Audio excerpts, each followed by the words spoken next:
Bonsoir à toutes et à tous, soyez les bienvenus sur cette plateforme des Échos du Vatican.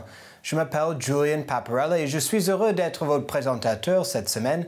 Charles Bourgeois est toujours en Afrique pour son tournage documentaire avec notre équipe de Ciel et Lumière. Cette semaine au Vatican se tiendra un sommet international de grande importance sur la protection des mineurs dans l'Église.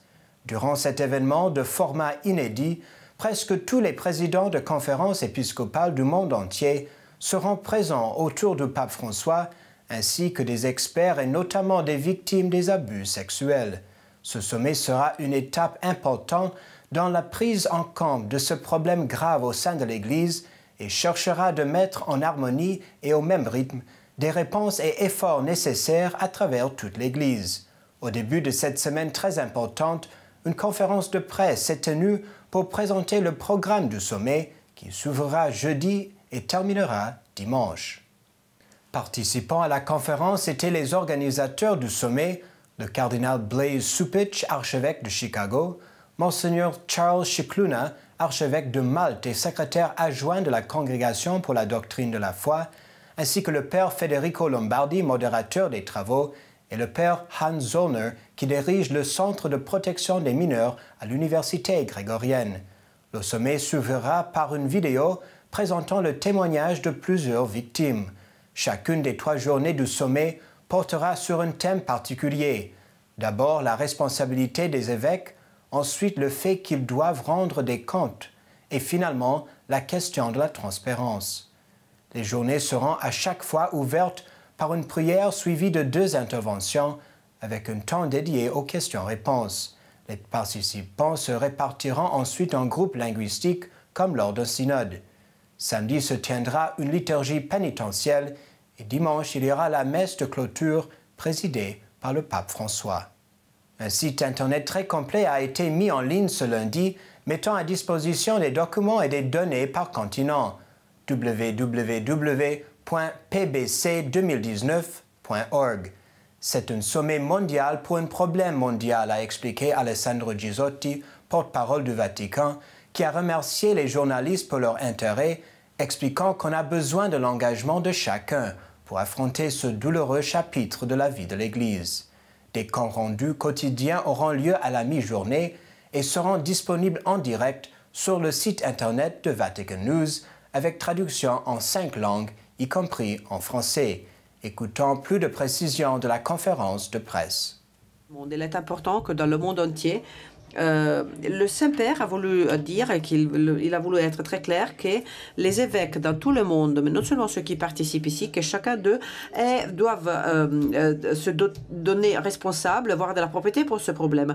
Et tous les efforts, il faut faire pour être sûr et certain de combler toute lacune qui existe et pour faire en sorte que les personnes comprennent à niveau individuel quelles sont leurs responsabilités. Mais il faut aussi indiquer des pas pratiques, des mesures concrètes, pratiques. Nous devons comprendre exactement qu'est-ce qu'il nous attend, car ils devront en rendre compte de ce qu'ils font dans les documents comme une mère.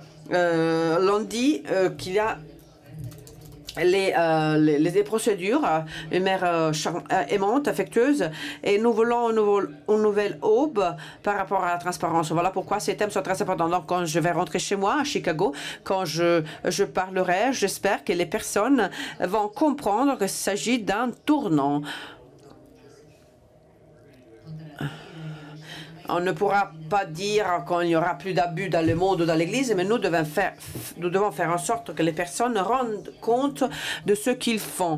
Ils doivent être responsables, avoir la responsabilité de ce qu'ils font. Les enfants doivent être mis en sécurité. C'est de notre priorité. Je crois que la loi du silence n'est pas bon. Quand on parle de loi du silence, omerta, ou simplement en état de nier quelque chose qui fait partie de la syndrome du stress post-traumatique, ce n'est pas une solution, tout simplement. Nous savons qu'un leader qui se trouve qui doit aborder une situation de traumatisme, donc il y a une personne qui doit se soigner des autres personnes, doit s'occuper des personnes, et cette personne fait des abus, c'est un choc pour la personne et la communauté tout entière. Et la réponse, là, peut être niée, immédiate, de l'instinct, peut être fait de nier, c'est un mécanisme primordial, mais nous devons nous éloigner de ce mécanisme.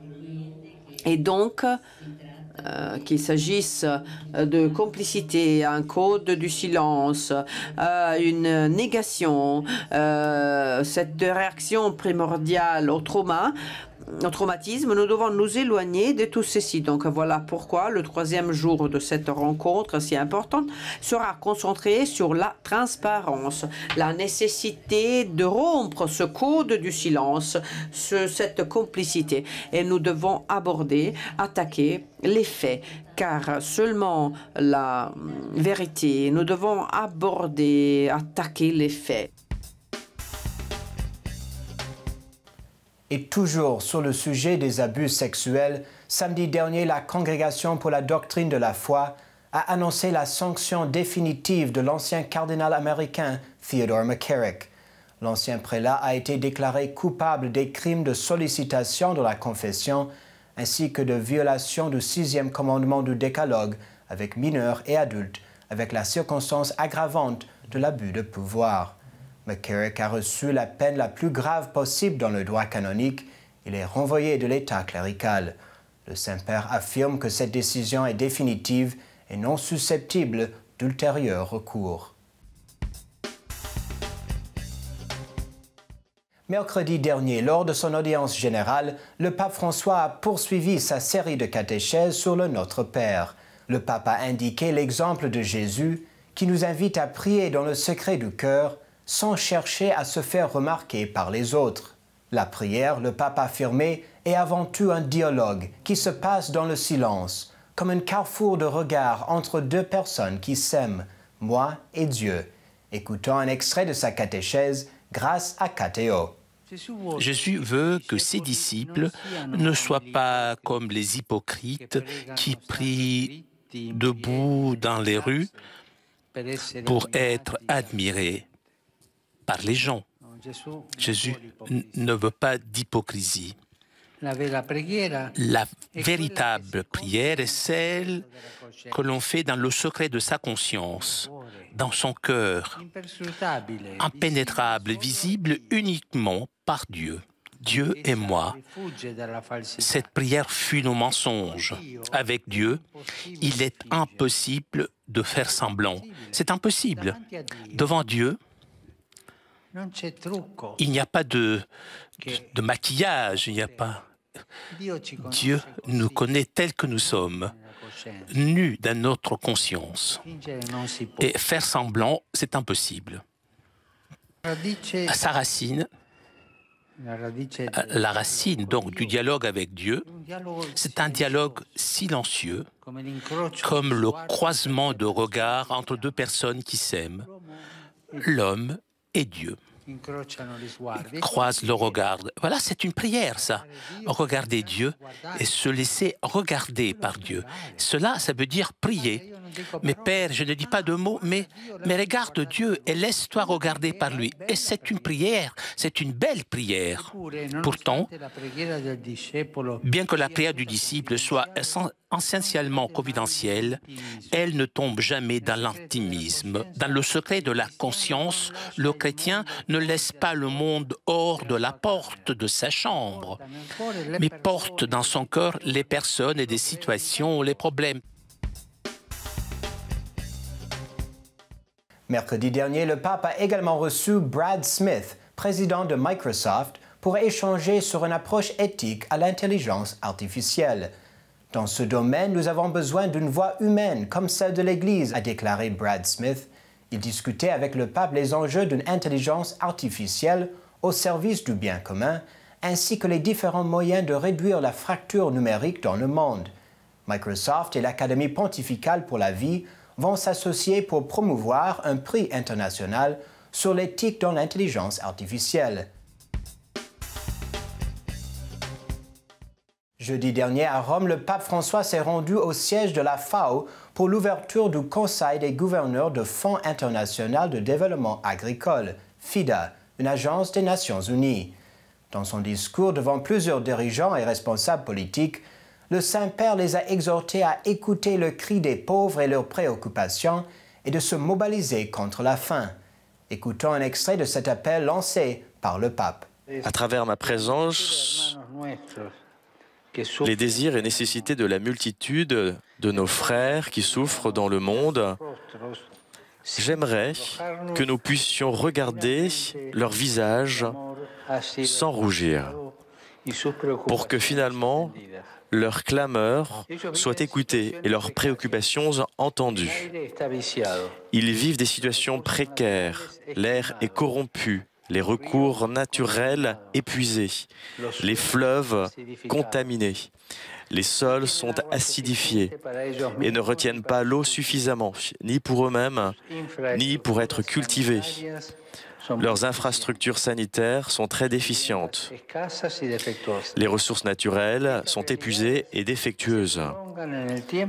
Ces réalités se prolongent dans le temps quand, d'un autre côté, notre société a atteint de grandes réussites dans d'autres domaines du savoir. Cela veut dire que nous sommes devant une société qui est capable d'avancer envers le bien. Nous vaincrons la bataille contre la faim et la misère si nous cultivons la terre sérieusement. Être décidé dans cette lutte est primordial pour pouvoir écouter, non pas comme un slogan, sinon en vérité, la faim n'a ni de présent ni de futur, seulement un passé. Après son discours au Conseil des gouverneurs, le pape a rencontré 38 représentants des populations indigènes. À quelques mois du synode sur l'Amazonie, le pape a rappelé que Dieu a créé la terre au bénéfice de tous, afin qu'elle soit un espace accueillant dans lequel personne ne se sente exclu et que nous puissions tous trouver une maison. Les peuples indigènes connaissent le dialogue avec la terre. Ils savent ce que signifie écouter la terre, voir la terre, toucher la terre. Loin des illusions progressistes de ceux qui ont perdu cette conscience de notre dépendance à la terre. Dieu pardonne toujours. Les hommes pardonnent parfois. La nature ne pardonne jamais, a répété le pape. Les peuples indigènes, avec leur culture, leurs traditions, leurs connaissances et leurs méthodes ancestrales, forment un signal d'alarme en mettant en évidence le fait que l'homme n'est pas propriétaire de la nature, mais seulement celui qui la gère, celui qui a comme vocation de veiller sur elle avec soin, afin que ne se perde pas sa biodiversité et que l'eau puisse continuer à être saine et cristalline, l'air pur, les bois feuillus, le sol fertile. Ainsi, les peuples indigènes sont un cri vivant en faveur de l'espérance. Il faut donc unir les forces pour prendre conscience que nous avons besoin les uns des autres, combattre l'individualisme et le consumérisme et comprendre que la protection de l'environnement et la coexistence humaine sont liées. La semaine dernière, le pape a nommé le cardinal Kevin Farrell, préfet du Dicaster pour les laïcs, la famille et la vie, comme nouveau camarlinge de la Sainte Église romaine. C'est un poste clé au sein du gouvernement de l'Église universelle, puisqu'il assure l'intérim au moment du décès ou de la rénonciation du pape. Le camarlinge est parmi les seuls postes dans la curie romaine qui n'est pas suspendu lors de l'interrègne entre deux papes. Le cardinal Farrell succède au cardinal français Jean-Louis Torrent, décédé l'été dernier. Le week-end dernier s'est tenue à Sacrofano, près de Rome, une rencontre des structures d'accueil des migrants sur le thème « Libérés de la peur ». Le pape a présidé la messe d'ouverture vendredi en invitant tous les migrants de ne pas avoir peur et de mettre toute leur confiance dans le Seigneur. Écoutons un extrait de son homélie.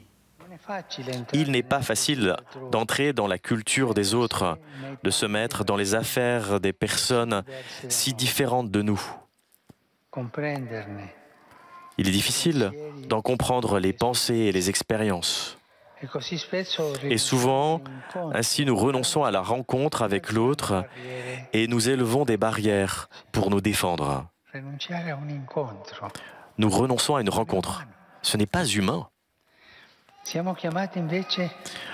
Toutefois, nous sommes appelés à dépasser la peur pour nous ouvrir à la rencontre. Et pour faire cela, il ne suffit pas des justifications rationnelles et des calculs et des statistiques. Moïse dit au peuple face à la mer Rouge avec un ennemi militaire qui le poursuit, « N'ayez pas peur ». Parce que le Seigneur n'abandonne pas son peuple, mais il agit mystérieusement dans l'histoire pour réaliser son plan de salut. Moïse parle ainsi, tout simplement parce qu'il a confiance en Dieu. La rencontre avec l'autre, ensuite, est une rencontre avec le Christ. Il l'a dit lui-même, c'est lui qui frappe à notre porte, affamé, assoiffé, étranger, nu, malade, prisonnier, en demandant d'être rencontré et assisté. Et si nous avions encore quelques doutes, voici une parole claire. En vérité, je vous le dis, tout ce que vous aurez fait à un seul de ces petits, c'est à moi que vous l'avez fait. Cela peut être compris également dans le sens d'un encouragement du Maître à ses disciples. Courage, c'est moi, n'ayez pas peur. C'est vraiment lui, même si nos yeux ont la difficulté de le reconnaître, avec des vêtements déchirés, avec des pieds sales, avec un visage déformé, un corps tortillé, incapable de parler notre langue. Même nous, comme Pierre, nous pourrions être tentés de mettre Jésus à l'épreuve, de lui demander un signe. Et après quelques pas hésitants vers lui, nous pouvons rester, nous, de façon nouvelle, des victimes de nos propres peurs. Mais le Seigneur ne nous abandonne pas. Même si nous sommes des hommes et des femmes de peu de foi, le Christ continue à tendre la main pour nous sauver et nous permettre la rencontre avec lui. Une rencontre qui nous sauve et qui nous restitue la joie d'être ses disciples. Ce dimanche, comme d'habitude, le pape s'est présenté à la fenêtre du palais apostolique pour la prière de l'Angélus. Méditant sur l'évangile dominical, le Saint-Père proposait les béatitudes dans l'évangile selon Saint Luc comme le vrai chemin de bonheur au-delà des illusions de bonheur que le monde nous offre. Écoutons un extrait de son allocution grâce à Vatican News. Fratelli e sorelle, Frères et sœurs, sono molti infatti anche ai nostri giorni quelli che si propongano come dispensatori. ils sont nombreux en effet, même aujourd'hui, ceux qui se proposent comme dispenseurs de bonheur. Ils promettent du succès rapidement, des grands gains à portée de main, des solutions magiques à chaque problème, et ainsi de suite. Et ici, il est facile de glisser sans s'en rendre compte dans le péché contre le premier commandement, c'est-à-dire l'idolâtrie. Substituer Dieu par un idole. L'idolâtrie et les idoles semblent des choses d'un autre temps, mais en réalité, ils sont de tous les temps, de toutes les époques. Et même d'aujourd'hui. Ils décrivent quelques comportements contemporains mieux que n'importe quelle analyse sociologique. C'est pourquoi Jésus nous ouvre les yeux sur la réalité. Nous sommes appelés au bonheur, à être bienheureux. Et nous le devenons à partir de maintenant, dans la mesure où nous nous mettons du côté de Dieu, de son règne, du côté de ce qui n'est pas éphémère, mais dure pour la vie éternelle. Nous sommes heureux si nous nous reconnaissons nécessiteux devant Dieu. Et ça, c'est très important. Et si, comme lui et avec lui, nous sommes proches des pauvres, des affligés et des affamés. Nous aussi, nous le sommes devant Dieu. Nous sommes pauvres, affligés et affamés devant Dieu. Nous devenons capables de joie chaque fois que, en possédant des biens de ce monde, nous n'en faisons pas des idoles à qui vendre notre âme. Mais nous sommes capables de les partager avec nos frères. À la fin de la prière de l'Angélus ce dimanche, le pape François exhortait les fidèles à prier pour le sommet au Vatican cette semaine. Écoutons.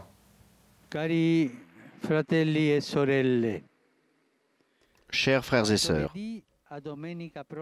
de jeudi à dimanche prochain aura lieu au Vatican une rencontre des présidents de toutes les conférences épiscopales sur le thème de la protection des mineurs dans l'Église. J'invite à prier pour ce rendez-vous que j'ai voulu comme un acte de forte responsabilité pastorale devant un défi urgent de notre temps.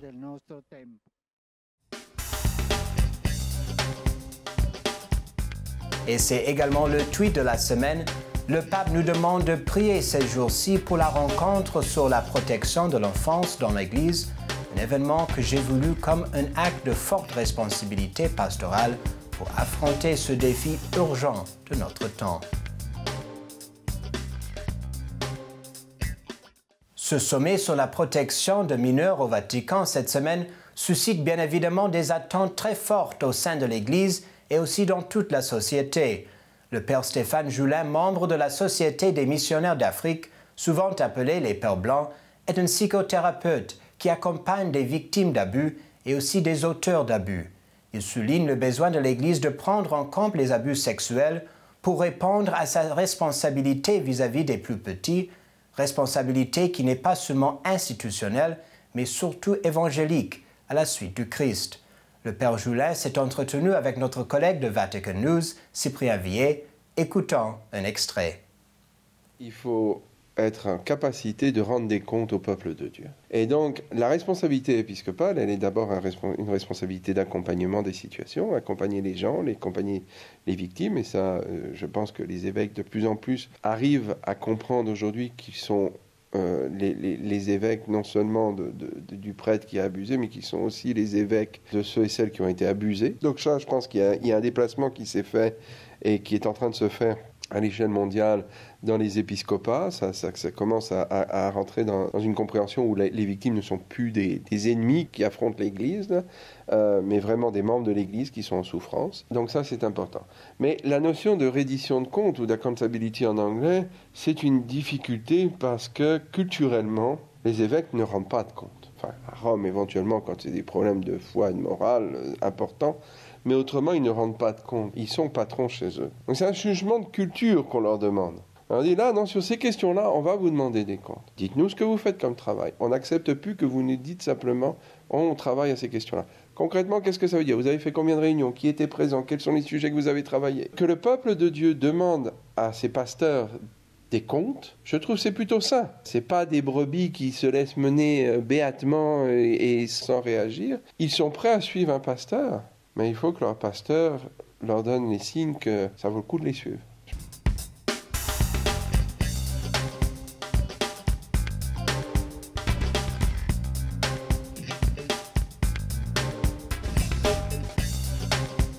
Nous concluons notre émission avec la photo de la semaine. Si un membre souffre, tous les membres souffrent avec lui. 1 Corinthiens 12, verset 26. Restez branchés à Ciel et Lumière tout au long de cette semaine pour des nouvelles du sommet international sur la protection des mineurs. Merci de nous avoir suivis et à la prochaine pour de nouveaux échos du Vatican.